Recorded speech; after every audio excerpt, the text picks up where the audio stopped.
The ring came off before the second course was cleared, and Alethea Vane set it beside the Duke's plate with a click that carried the length of the table. She did not yet know that the small sound would be the loudest thing said at Ashworth Park all autumn. Had she known, she would have made it just the same. 26 years of being overlooked had taught her exactly how loud a quiet thing could be, if a woman chose her moment well.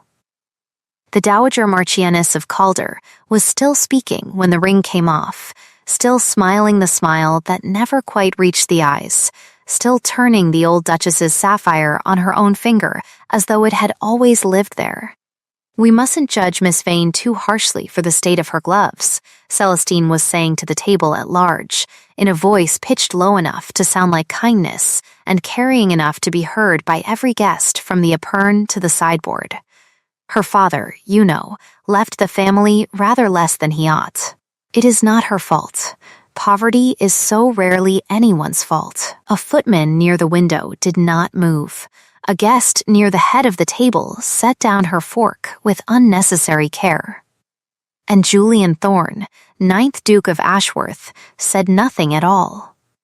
He sat with his wine untouched at his elbow, and his eyes half-lidded and far away, the candlelight sliding off a face that gave back no more than a shuttered window gives back of the room behind it, and he let the silence stand where a word from him would have ended it. Alethea watched him not defend her. She had spent a lifetime reading faces the way her father had read a column of figures, for the small deviation that told the larger truth, and what she read in the Duke's face just then was not cruelty. It was absence.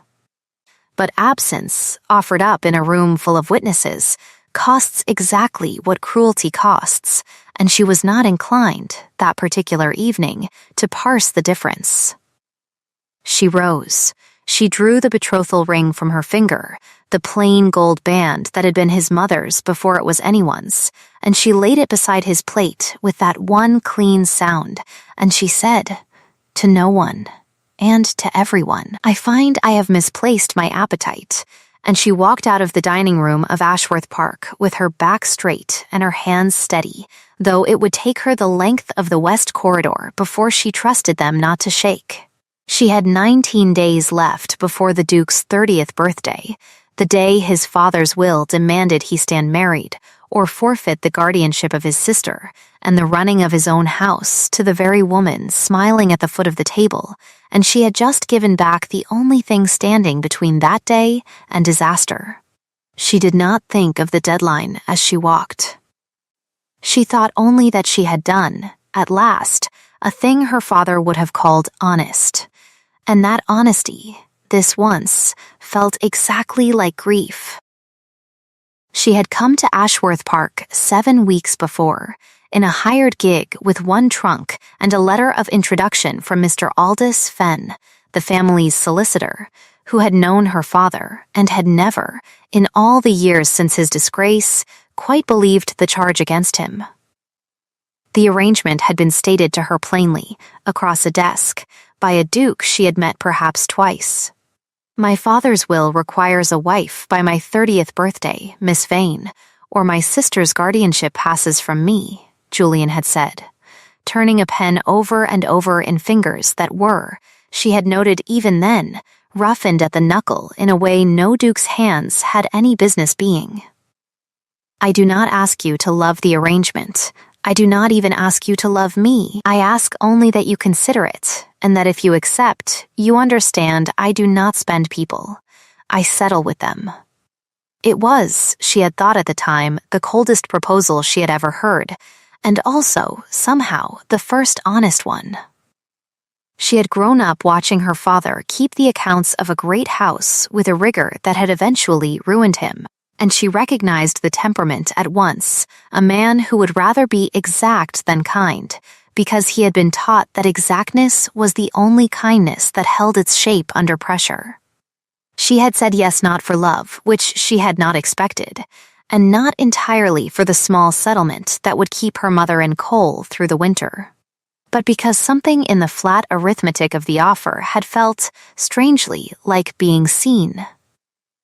Now, in the corridor outside the dining room, with the ring gone from her hand and her composure fraying at last where no one could see it, that memory felt like a debt he had defaulted on. She heard his step behind her before she heard her name. Alethea, just that. She did not turn. You did not have to let her say it, she said to the dark window instead of to him. I did not let her do anything. His voice was low and careful, the way a man's voice goes careful when he is choosing each word to keep from stumbling over the ones beneath it. I was not entirely present for it, I noticed. A silence. Somewhere below them, a door closed, and a burst of subdued laughter rose and fell in the dining room, the sound of guests deciding, collectively, to pretend nothing had happened. Come to the library, Julian said. Not to be forgiven. To be told the truth, as much of it as I am able to give you tonight. As much as you are able. She turned then, and found him leaning one shoulder against the corridor wall, as though the wall alone were keeping him upright, his eyes not quite focused, a fine sheen at his temple that had nothing to do with the heat of the room. You are not well, she said. And it was not a question.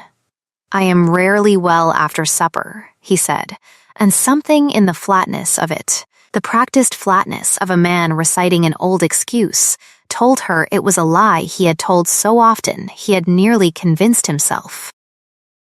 It was Nathaniel Crewe, the butler who had served 3 dukes and buried 2 of them, who found her 20 minutes later in the small unused parlor off the servants' stair, sitting very upright in a very cold room, refusing to cry.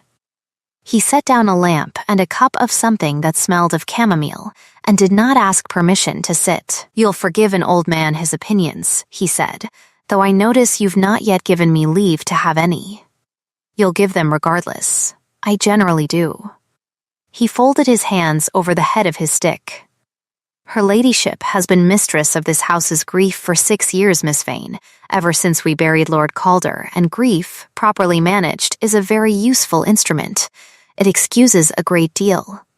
It has excused, in my long observation, a very great deal indeed. You think she means him harm. I think, Crewe said, that a woman who wears her dead husband's mother's ring to another woman's betrothal dinner has already told you what she means, if you're willing to hear it plainly. I only ask that you not decide His Grace is her accomplice before you've asked yourself why a man who has never in 9 years failed to rise, when a lady leaves a room, did not rise tonight. Alethea looked down at her bare hand, at the pale band where the ring had sat for 7 weeks, and felt the first cold thread of a different fear altogether, one that had nothing to do with heartbreak and everything to do with the columns and totals she had been raised to read. You think someone is doctoring his wine. I think, said Crewe, with the maddening evenness of a man who had learned long ago that the safest opinions were the ones offered as questions, that his physician prescribes 1 measure of the evening draught for the old wound in his shoulder, and that the apothecary's boy has twice this month delivered a parcel heavier than 1 measure ought to weigh. He rose, joints protesting, and paused at the door. A ledger balances, Miss Vane, or it lies. I understand your father taught you that particular arithmetic better than anyone living. I should think it applies to more than columns of figures.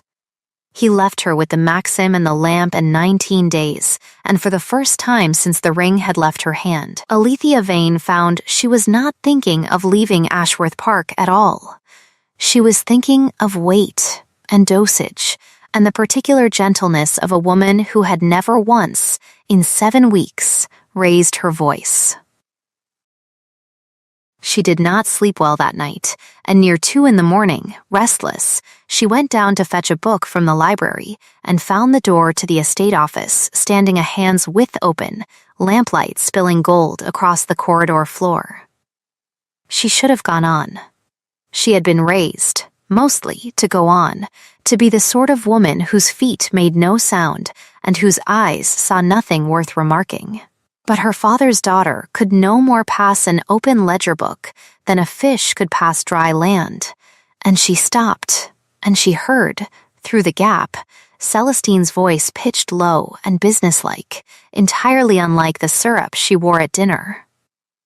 2 more months, Silas. That is all I am asking of you.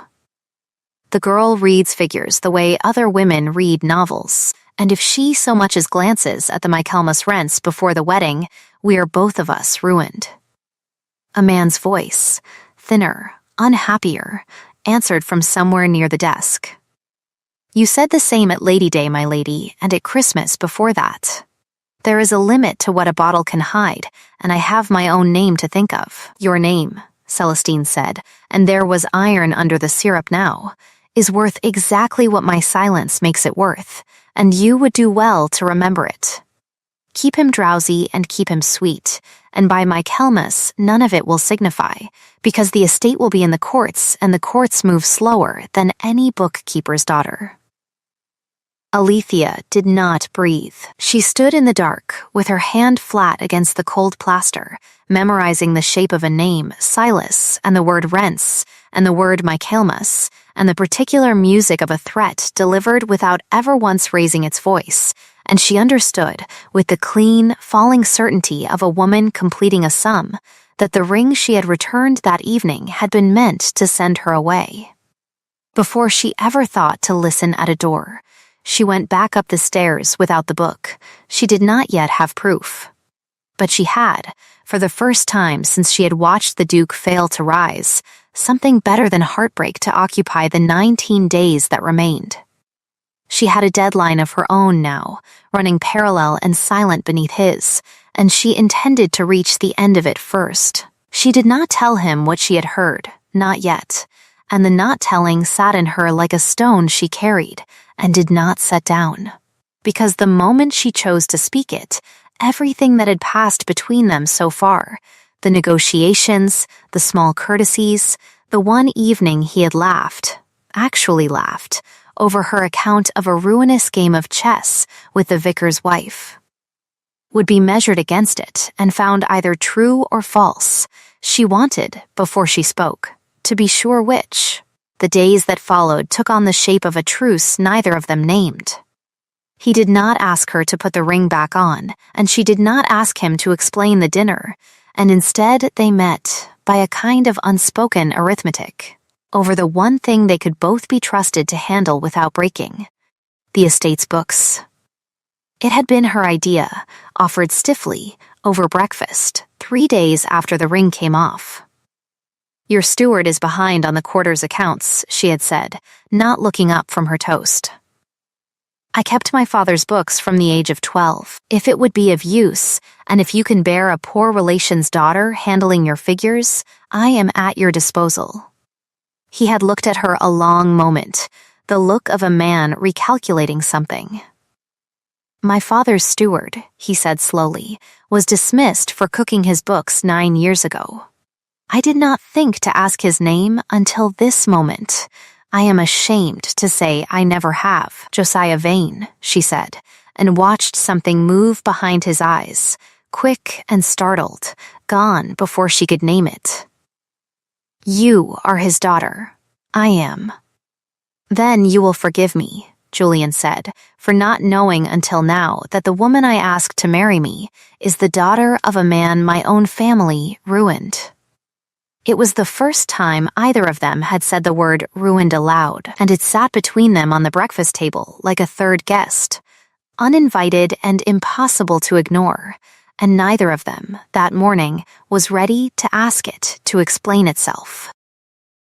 They worked in the estate office most afternoons after that, the two of them in a pot of ink and columns of figures that stretched back further than either of them had first intended to look, and it was, Alethea thought more than once, the strangest courtship a woman had ever conducted, carried out almost entirely in the language of debits and rents, and the small telltale inconsistencies that a careful eye could find in another hand's careful forgery. Julian's hands, she noticed, were not a gentleman's hands. There was a callus at the base of his thumb that spoke of tool work, and when she asked him about it, on the 4th afternoon, he did not deflect the way she had expected a duke to deflect. I keep a forge in the old dairy, he said, not looking up from the rent roll. My brother died 4 years ago. A wall gave way beneath him at the quarry on the north boundary, a wall my father had been told twice needed shoring and twice declined to pay for. I could not go back and shore the wall.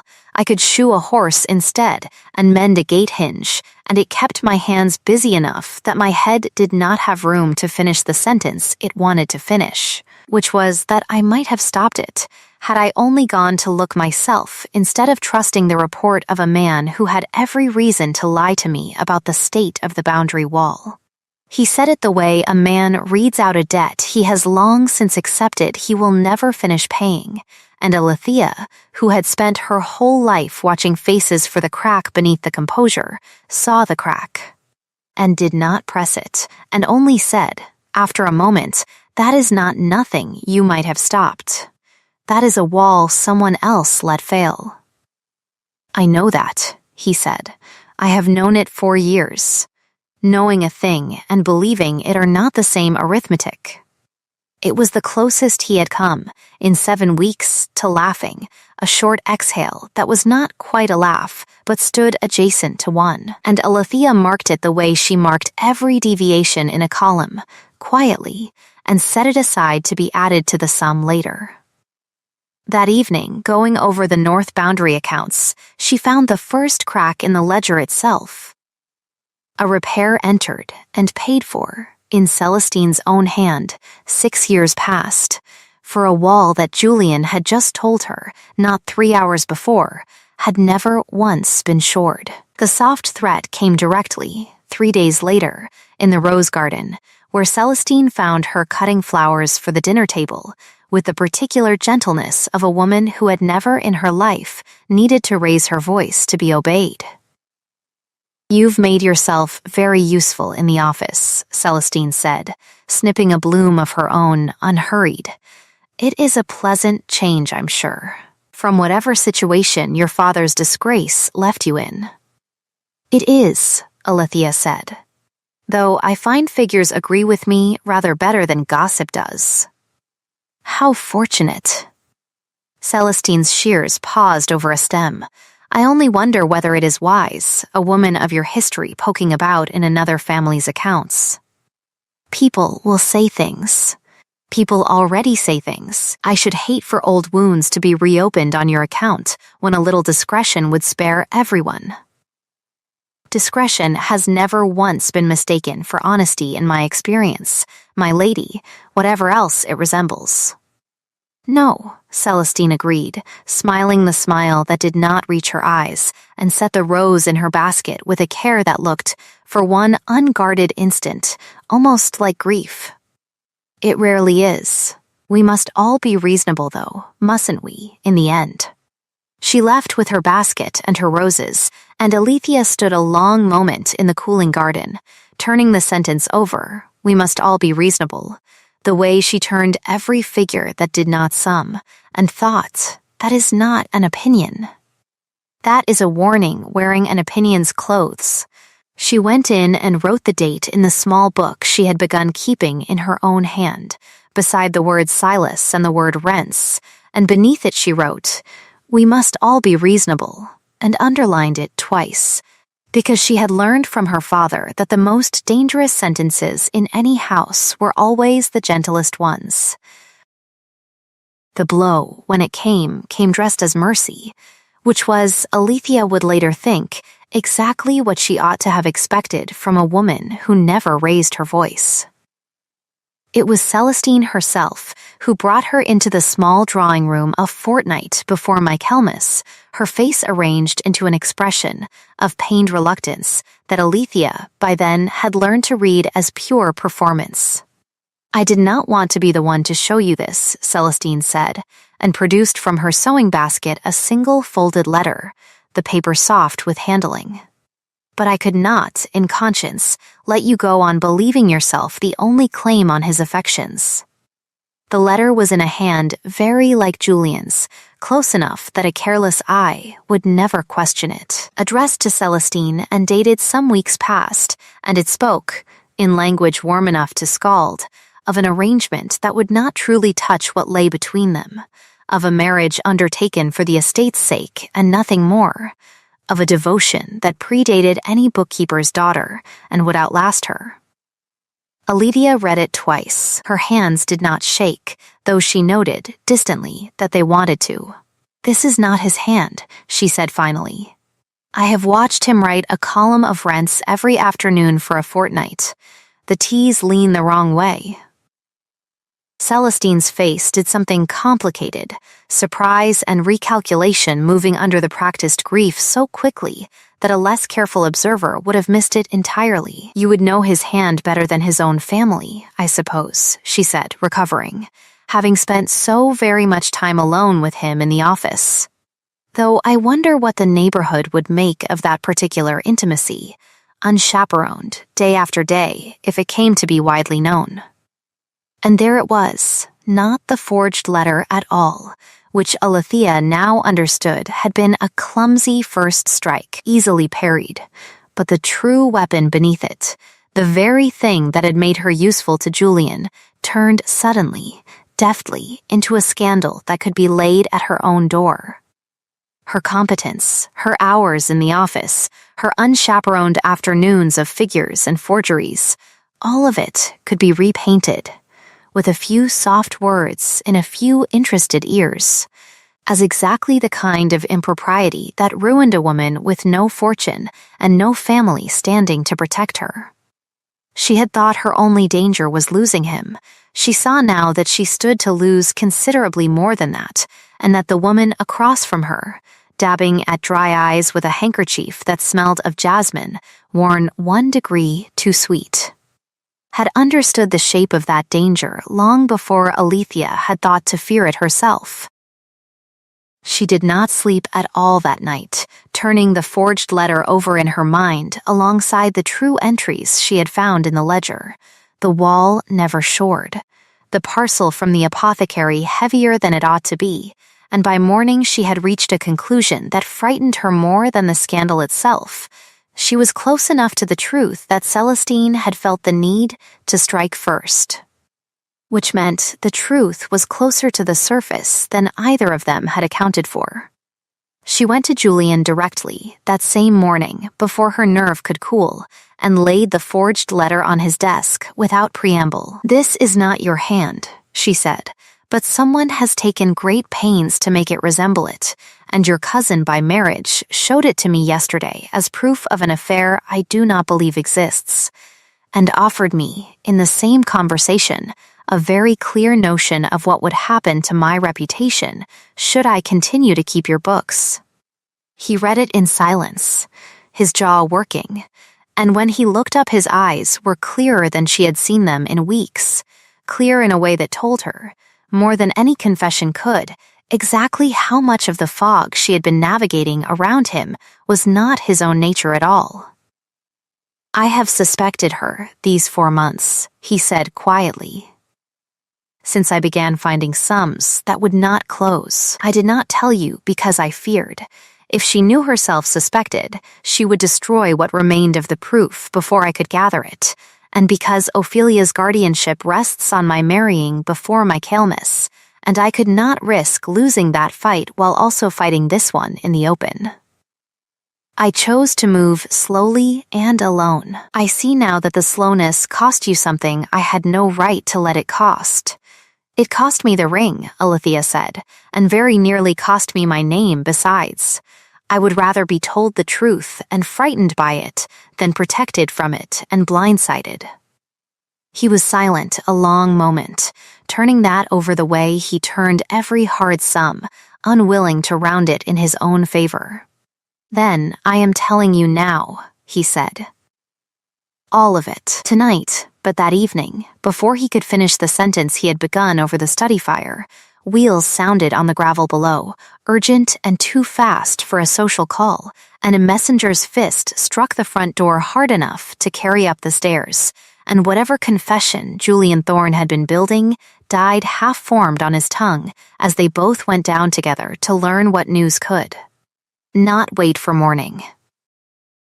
The messenger was Mr. Fenn's own clerk, wind-chapped and apologetic, bearing a letter that Fenn had sent express the moment he had finished reading it himself, a report from the county archive, procured at Fenn's own long-standing suspicion that Josiah Vane's disgrace had never sat right with the facts.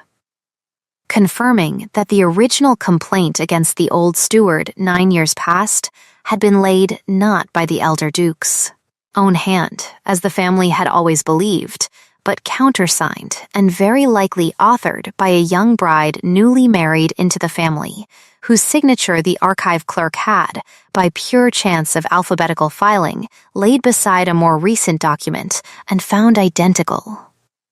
It was not proof enough to hang a case on. It was proof enough to make a case worth building. Alethea read it, standing in the front hall in her dressing gown, her father's name in a stranger's careful clerk's hand at the bottom of a page that had waited 9 years to be read correctly, and felt something in her chest that she did not have a word for. Grief and vindication arriving in the same breath and refusing to be separated. "She ruined him," she said, "before she ever ruined you. He was the rehearsal." Julian's face, reading over her shoulder, had gone very still, the particular stillness of a man absorbing a blow without letting it show on the outside. "Then Michaelmas is no longer the only date that matters," he said. "We have 11 days. If she learns we have this before we are ready to use it, she will do exactly what I feared, and burn what remains. Or worse. She will move against Ophelia directly, since the guardianship is the one prize that does not depend on paper at all." "Then we do not wait for Michaelmas to catch her," Alethea said, and heard her own voice come out steadier than she felt, steady the way her father's voice had gone steady over a column that would not balance, the calm of a person who has found, at last, the exact place where the error lives. "We build the case, quietly, and we choose our own ground to spring it on, before she chooses hers." He looked at her for a long moment in the lamplit hall, at her bare hand where the ring had been, at the letter shaking very slightly despite her steady voice, and he asked her the one question that would decide everything that came after. "Will you stand beside me in it? Not for the estate, not for Ophelia, though God knows I want that too. I am asking whether you will stand in a room with that woman and call her what she is, knowing what it may cost you if we are wrong." Alethea thought of her father, dead 3 years now of a shame that had never been his, and of the ring lying cold on a dining table, and of a house full of witnesses who had watched her walk out and said nothing. "I have spent my whole life being the sort of person no one thought to defend," she said. "I find I have grown very tired of it. Yes, I will stand." They built the case the way her father had taught her to build any true account, from the bottom, entry by entry, refusing to trust a single figure that could not be checked against another. Crewe proved, in the end, the most valuable ally either of them had, for it was Crewe who remembered that old Josiah Vane, distrustful of a house he had already begun to suspect, had kept a private day book of his own in the last months before his dismissal, a small brown volume with brass corners that he had hidden, Crewe believed, in the steward's cottage at the edge of the home wood, which had stood empty and locked since the day Vane left it. Alethea and Crewe went out at first light before the house was stirring and found the cottage exactly as memory had left it. Dust thick and cold, and behind a loose stone in the hearth, wrapped in oilcloth gone stiff with age, the daybook itself. Her father had written his true figures in the ordinary way, in ink, in the ordinary columns, but beneath certain entries, in a fine pencil hand almost too faint to read, except by candlelight held close and angled, he had recorded the second set of numbers, the true rents actually collected against the false sums that had gone into the official ledger, and a name, written small and without embellishment, at the bottom of the final page, as though he had known even then that someone, someday, might need it spelled out plainly. C. Thorne, wife to Lord Calder, ledger discrepancies commencing Lady Day. Alethea held the page to the cottage window's gray morning light and read her father's careful, ruined hand, and did not weep, because weeping would have to wait. Because there was still Silas Reed's dispensing book to find, still the forged letter's true author to prove, still 11 days narrowing toward Michaelmas, and a woman in the great house above them who had already shown exactly how far. She would go to keep her arithmetic from ever balancing in the light. "We have him," Crewe said quietly, meaning the daybook, meaning the proof, and Alethea, wrapping the little volume back in its oilcloth with hands that had finally, blessedly stopped shaking, said only, "We have the beginning of him. Now, we need the apothecary." Mr. Fenn came from the county town himself 2 days later, summoned by a letter that named no names and asked only that he attend Ashworth Park before Michaelmas on a matter of some delicacy. And it was Fenn, patient and thorough and long suspicious of a case he had never been able to close, who suggested the ground on which to spring it, not a private confrontation. Easily denied and later disputed, but the formal audit already scheduled for the day before the wedding, when Fenn himself, as executor of the late Duke's will, was required by that same will to review the estate's accounts before witnessing the marriage that would settle Ophelia's guardianship once and for all. It was, Alethea thought, a kind of justice her father would have appreciated, that the very document which had once been twisted to ruin an honest man would now be the instrument that unmade the woman who had twisted it. Silas Reed proved easier to move than either of them expected, once Julian went to him directly, not with threats, but with the flat, unhurried certainty of a man who already held enough to ruin him and was offering, instead, one chance to be the lesser villain in his own story. The apothecary's composure did not break all at once. It cracked first at the mention of his dispensing book, the one Julian's own physician kept a duplicate ledger against, and it broke entirely when Julian asked him a single question. Quietly, without any heat in it at all, "Did she ever tell you what would happen to my sister Mr. Reed if I did not marry in time? Did she tell you whose guardian she meant to become?"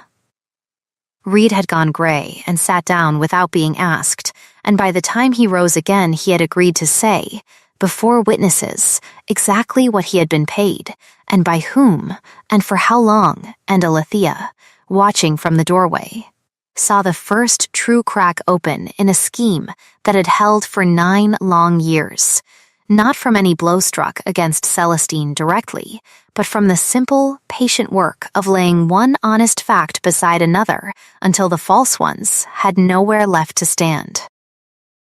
The audit was set for 11 o'clock on the morning before the wedding, in the long library at Ashworth Park, and Celestine came into the room in pale gray silk, with her dead husband's mother's sapphire on her finger, and no notion, Alethea was almost certain, that anything waited for her beyond the ordinary tedium of Fenn's yearly review.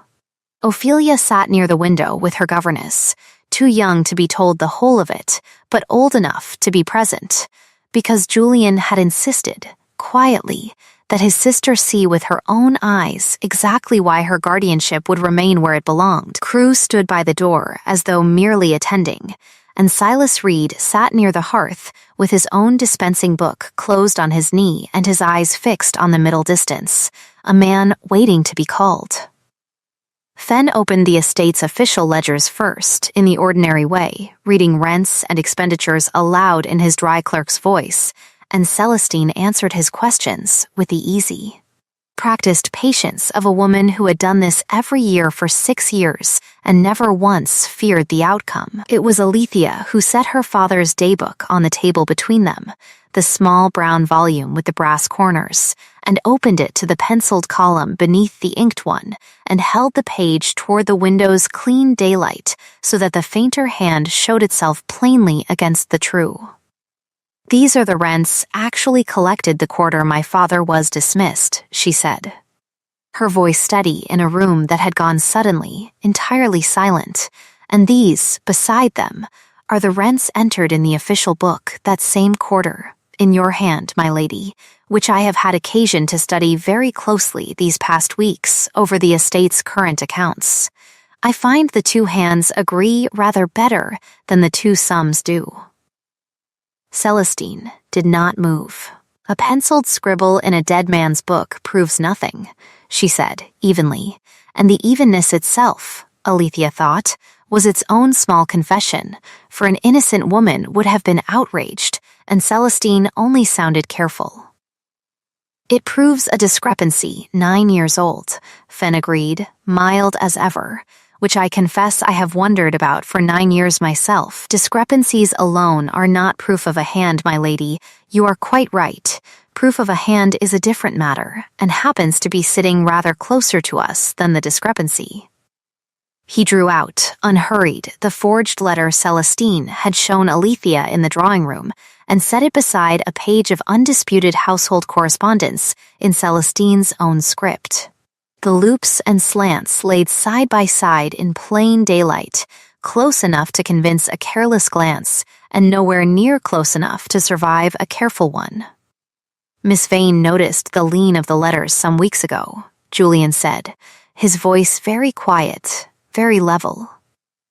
I confess I did not believe her at first. I have since had occasion to compare a dozen of your own letters against it, Celestine, and I no longer doubt her at all.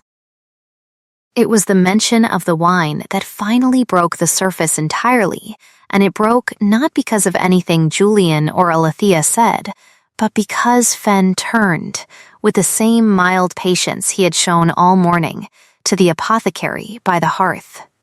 "Mr. Reed," he said, "you keep, I understand, a duplicate dispensing record, as the law requires of all licensed apothecaries in the county. Would you tell the room what dose of laudanum His Grace's physician prescribed for the evening draught, and what dose you were in fact instructed to deliver, and by whom?"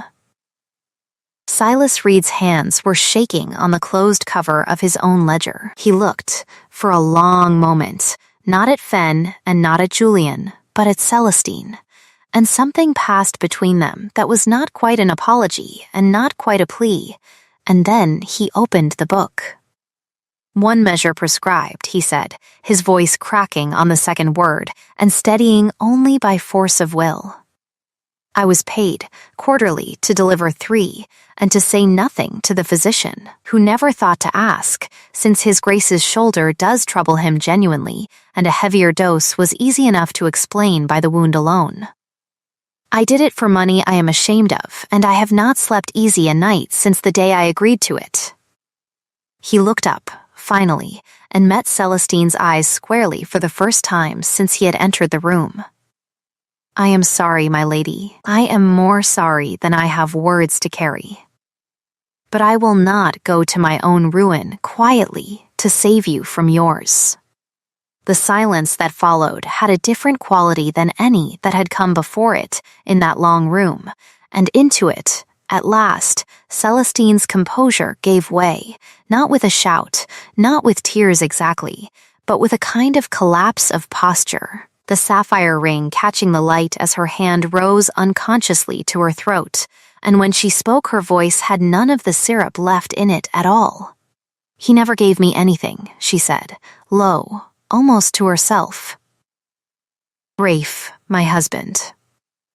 4 years married, and he left me a jointure that would not have kept this house's silver polished, because his father thought a marchioness ought to be grateful for the title and require nothing further, and when Rafe died I understood, all at once, that I would spend the rest of my life a poor relation in a house that had never once considered what I might need to live. I did not begin because I wanted riches. I began because I was afraid, and then I could not stop, because stopping meant confessing how far I had already gone, and every year the confession grew larger than the year before, until confessing it became unthinkable, and continuing it became the only arithmetic I knew how to do." She looked, in that moment, very small in her pale gray silk, an old grief showing plainly beneath the years of practiced gentleness, and Alethea, watching her, felt the anger she had carried since the dinner table soften, unwillingly, into something closer to pity. The particular pity that comes from recognizing, in an enemy's ruin, the shape of a fear one has felt oneself. Julian let the silence hold a long moment before he spoke, and when he did, his voice carried none of the triumph the room might have expected of a man who had just won back his house, his sister, and his name in a single morning. "I will not have you tried, Celestine," he said, "not for my sake, and not entirely for yours, but because a trial would drag Ophelia's name through every scandal sheet in the county, and I will not spend my sister's peace to purchase your punishment. You will sign the accounts as Mr. Fenn directs, restoring what can be restored, and you will remove to the dower cottage at Calder Reach on an allowance sufficient to live quietly, and not 1 shilling more. And you will not set foot in this house again while my sister is a child in it. That is not mercy earned. I want you to understand that plainly. It is mercy given. Because I find I would rather be the kind of man who gives it than the kind who withholds it to feel powerful, and because Josiah Vane's daughter taught me, this past month, that a house is only as honest as the people who choose, when they have every right to be cruel, to be exact instead." Celestine did not thank him. She only nodded once, the sapphire still turning on her finger, and said, in a voice gone thin with something that might have been relief, "We must all be reasonable. In the end, mustn't we?" And Alethea, hearing her own private warning handed back, transfigured into a surrender, understood that the phrase had never truly been a threat at all, only the sound a frightened woman made when she wanted the world to mistake her fear for composure. Silas Reed, for his cooperation and his conscience, was permitted to keep his license on condition he answer to the county board directly, a mercy Fenn argued for on the plain grounds that a man who confesses unprompted against his own interest has already begun the work of becoming honest again. And Josiah Vane's name, there in that same library, before those same witnesses, was formally struck from the estate's record of dismissal and entered instead as wrongfully accused, the clerk's pen scratching out 9 years of injustice in the time it took to dip and write, while his daughter stood very still and did not, this time, try to keep from crying. It was nearly evening before the library emptied, Fenn gone to draw up the settlement papers, Celestine gone upstairs under Crewe's carefully unobtrusive escort to begin packing what was hers, and Julian and Alethea left alone at last among the ledgers and the last low light through the tall windows. And it was Julian who crossed the room first and knelt, without ceremony, to retrieve something from the floor beside the hearth where it had fallen unnoticed from his coat during the long morning. He held out the plain gold ring that had been his mother's, the one she had set beside his plate a fortnight ago, and he did not offer it the way he had the first time, across a desk, in the language of settlements and arrangements. "I asked you once to marry me because a will demanded it," he said. "I am not asking you that now. Ophelia's guardianship is settled without needing a wife by Michaelmas at all, since the will's true intent, Fenn tells me, was only ever that I marry honestly, and a formal audit clearing my name and hers satisfies the spirit of it well enough that no court in the kingdom would contest it. I do not need to marry anyone, Alethea. I am asking you to marry me, because in 7 weeks you have read me more truly than anyone alive save perhaps Crewe, and because I find I do not want to go back to a house where no one reads me at all. I told you once I do not spend people. I settle with them. I find I was wrong. I do not wish to settle with you. I wish, if you will permit it, simply to ask." Alethea looked at the ring, and at the man holding it, hands still marked with the forge, eyes clear for the first time since she had known him, and thought of her father's own maxim, the one she had carried through every dark week of the ledgers and the lies. "A ledger balances," she said slowly, "or it lies. My father taught me that before I could properly write my own name, and I have measured nearly everything against it since, including, I think, you. But love is not a ledger, is it? It does not need to balance to be true. It only needs to be honest." She held out her bare hand. "Ask me then, properly, not settled." Asked, and he did, there in the fading light among the columns of figures that had, between them, unmade a 9-year lie, and she said yes in a voice that did not need to carry the length of any table to be heard, because this time there was no one left in the room to convince but each other. They were married a fortnight later, quietly, in the small stone church at Fenbrook, rather than the grand one in the county town Celestine would once have chosen, with Ophelia as the sole bridesmaid, solemn with the importance of her ribbon and her basket of late roses, and Crewe standing at the back of the church in his best coat, weeping without the slightest attempt to disguise it, informing anyone near him afterward that he had buried 2 dukes and would be switched before he apologized for crying at the making of a 3rd. Mrs. Vane came from her sister's cramped rooms in the county town to see her daughter married, thinner than Alethea liked and leaning hard on her cane, but present, and settled before the month was out into the old steward's cottage at the edge of the home wood, mended and whitewashed, and fitted with a new hearth, where she grew roses over the very stone that had once hidden her husband's day. Book, which now sat, mounted under glass, in the estate library, where Fen had insisted it belonged, as a standing record that a house's true accounts, however long buried, do not stay buried forever. Silas Reed answered to the county board and kept his shop, chastened, and was known thereafter to weigh every dose twice before he dispensed it, and to speak of it when asked. As the year he learned that a man's conscience is also a kind of ledger, and equally capable of being called to account.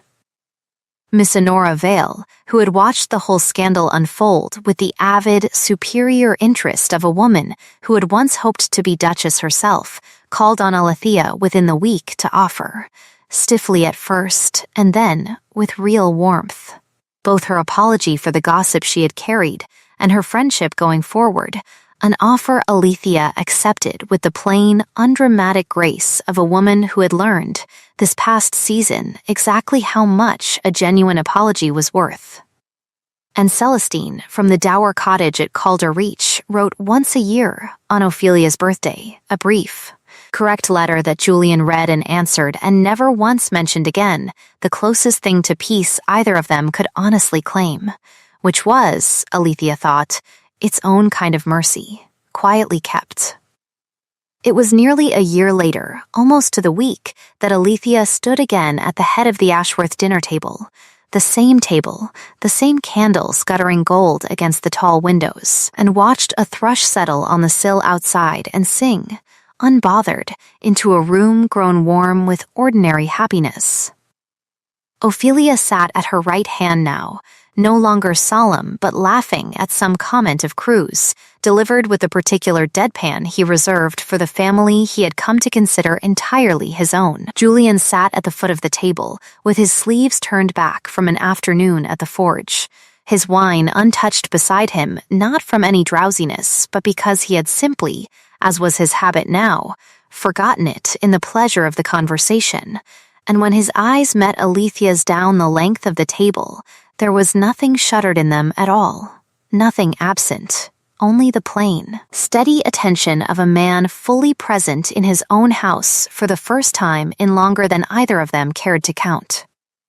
She touched the ring on her finger, the same plain gold band, worn now to the shape of her hand, and thought of another dinner, a year gone, when she had set that ring down beside a plate and walked out into a corridor, believing she had lost everything worth keeping. She had not known, that night, what the small sound of gold against china would come to cost her, or what it would come to give her instead. She knew now. A ledger balances, her father used to say, or it lies, and she had spent a lifetime believing that was the whole of the lesson, until a grave, quiet man with a forge-scarred hand had taught her the rest of it, that love was not an account to be balanced at all, only a truth to be kept, plainly, in the light, before whatever witnesses cared to see it. If this story warmed you, the way a returned ring can mean an ending, or, if a woman is patient and exact and brave enough, only the start of a truer beginning, then pull your chair a little closer to the fire, because I have a kettle on and a candle lit and no plans at all to send you back out into the cold tonight. I would love to know, in the comments below, which moment stayed with you longest, the click of that ring against the china, or the hush in the library when the penciled column finally spoke. And if you found yourself, even once, holding your breath for Alethea Vane, stay a while longer and subscribe, so there's always a place kept for you by this hearth when the next story is ready to be told. Until then, be patient with your own hard sums, be honest in your own quiet ledgers, and be gentle, always, with the ones who kept your lamp lit when you could not yet see the way home.